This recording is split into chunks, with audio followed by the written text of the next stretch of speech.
de São Paulo a desfilar esse traje, né? Então, a partir disso, eu comecei a me interessar por essa relação entre arte e moda, porque, afinal de contas, o Flávio de Carvalho era um artista plástico, né? Então, o que me interessava era justamente a inserção a inserção da moda dentro da arte, né? E aí eu comecei a perceber, em função até de outros artistas que eu havia estudado anteriormente, né? Estudei Picasso no mestrado, estudei Malevich, Mondrian, Duchamp, que se traveste de mulher, né, na famosa Rose C'est la Vie, né, o famoso personagem que ele cria, que é Rose C'est la Vie, né, e Kurt Schwitters, né, que também tem uma relação muito grande com a moda em algumas colagens, né. Aí eu comecei a notar como há uma relação intrínseca entre arte e moda, né, uma relação que começa lá na modernidade. A gente poderia lembrar da grande definição de modernidade de Baudelaire, né, que vai dizer que a modernidade é aquilo que tem, por um lado, o clássico e o eterno, por o outro, o fugitivo e o transitório, né, os dois atuando juntos,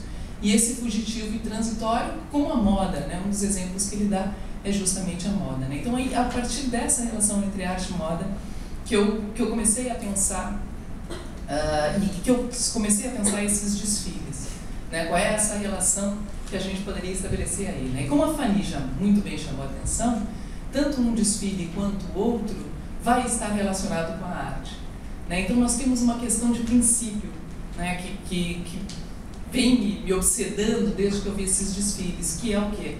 A transposição de um universo artístico para o outro, né? O que nós estamos falando aqui? No caso do Lino Villaventura, nós temos uma inspiração óbvia, né, que é uma inspiração declarada pelo próprio Lino, né, nas formas geométricas, né, num construtivismo, né, então, ou seja, nessas formas geométrico-abstratas, né, então não é à toa, claro, que a Fanny também lembrou que eles lembram quadros, né, lembram pinturas, né, então a gente tem a transposição desse universo artístico, né, esse universo da arte para dentro de um outro universo artístico, que é o universo da moda, né, e mais especificamente esse universo do desfile, esse universo, o momento em que a moda é espetáculo, né, quando ela se apresenta, quando ela vai apresentar a sua coleção. No caso do Ronaldo Fraga, nós temos a transposição do universo do teatro, mais especificamente do universo da dança, do universo do balé, para, de novo, a moda, né? Para, de novo, esse espetáculo da moda, né? Então, e o que interessa aí? Por que essa questão, para mim, era importante? Porque sempre numa transposição vai haver uma interpretação desse artista, desse segundo artista, né, que no caso é o Lino e o Ronaldo Fraga, né, então são dois artistas que estão interpretando, né, uma arte anterior. E aí nessa interpretação a questão é o que fica, o que interessa daquela arte primeira para a sua arte, né? Então é mais ou menos nessa linha que eu comecei a pensar os desfiles, né? E aí, claro, tudo vai partir de algumas impressões pessoais, né? Eu de me dar liberdade para eu ter as impressões pessoais a respeito dos desfiles, né? Então eu ressaltei algumas coisas no caso do Lino Villaventura, né? Então, por exemplo, a primeira impressão que eu tive quando eu vi o desfile, a primeira lembrança que eu tive foram esses desenhos do Malevich, né? Kazimir Malevich, um pintor ucraniano, né? que viveu no início do século XX, né? E ele produz esses desenhos para um figurino, né? São figurinos, né? Então ele era um artista suprematista, né, um artista que trabalhava com a arte abstrata, né, então, ou seja, trabalhava com essas formas abstratas que a gente percebe, né, como fundamento do desfile do Lino Villaventura, né, então com aquelas formas geométrico-abstratas, né, com planos de cor, com formas geométricas coloridas sobre fundo branco, né, principalmente.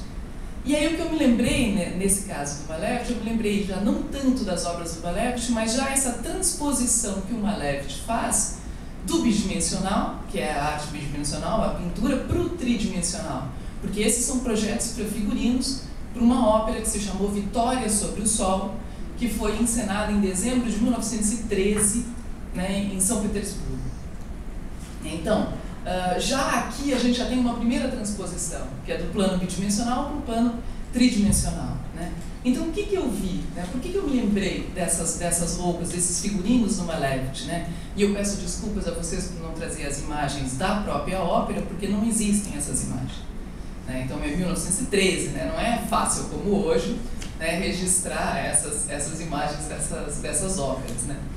Então ela teve pouquíssimas apresentações, teve 2 ou 3 apresentações em São Petersburgo, então não tem registro dessas roupas em ato, né? Mas aqui a gente já pode imaginar elas são os desenhos das roupas, né? Então o que me chamou a atenção? Me chamou a atenção que ele trabalha, como o Lino vai trabalhar, com planos de cor, né? Então vocês reparem, por exemplo, nessa aqui no meio, né, como ele trabalha com os planos de cor, né, como ele ordena a roupa por meio de planos de cor, né? Então tem lá o triângulo vermelho, né, dividido em triângulos vermelhos, os triângulos amarelos, né, a calça que ela ganha volume, né, isso é o segundo momento que também me chamou a atenção e que me lembra, as roupas do Lino Villaventura me lembraram essas imagens, né, justamente por esse volume, né, nesses planos de cor, né? Então não só trabalhar essa geometria, mas trabalhar essa geometria em volume, né? Então eu congelei algumas imagens do Lino para a gente comparar e se a gente perceber. Essa primeira aqui, não sei se eu estou bem na frente, eu espero que não, mas é a primeira roupa que ele mostra do desfile, que ele apresenta, né? Ela é toda em volumes, né? Então a segunda roupa do desfile, que é a que está do lado, né? Toda dividida em planos de cor, ela também tem um volume, né? Ela também é trabalhada escultoricamente, né? Ou arquiteturalmente, né? Então ela ganha um espaço, né? Que é um pouco o que a gente percebe nessas roupas do Malevich, como ele já tem um plano de levar aquele suprematismo dele, que ele chamava a arte abstrata dele de suprematismo, para um tridimensional, né? Para um plano, para um volume, né? Uma maneira de dar volume àquilo, né? Então vocês reparem nesses personagens, e claro que eu pensei em personagens como aquele primeiro, que é chamado trabalhador cuidadoso, como ele tem aquelas calças, né, com listras, né? E eu me lembrei especificamente daquela camisa com as listras, né, tipo abelha do Lino Villaventura, né? Essa segunda calça masculina dele, aqui na imagem congelada não fica tão claro, mas quando nós vimos o desfile, vocês lembram que ela tem aqueles pontos, né, que vão além da perna, né, vão além do corpo, elas estão ganhando o espaço, né? Como ali, a gente tem várias dessas roupas, né, ou aquela lá do canto, né, como a gente tem esse ganho para o espaço, né, como nessa outra roupa também tem esse ganho para o espaço, né? Então essa foi a primeira impressão que eu tive do desfile do Lino Villaventura, foi a primeira lembrança, não diria impressão, mas uma primeira lembrança que eu tive para justamente tentar entender o que estava em questão aí, né?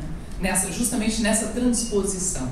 E aí entra, né, aí a gente volta, aí entra justamente agora aquele detalhe que eu falei, que quando há uma transposição é sempre uma interpretação subjacente, logicamente, né? E aí a gente vai ver o que há de Lino Villaventura, né?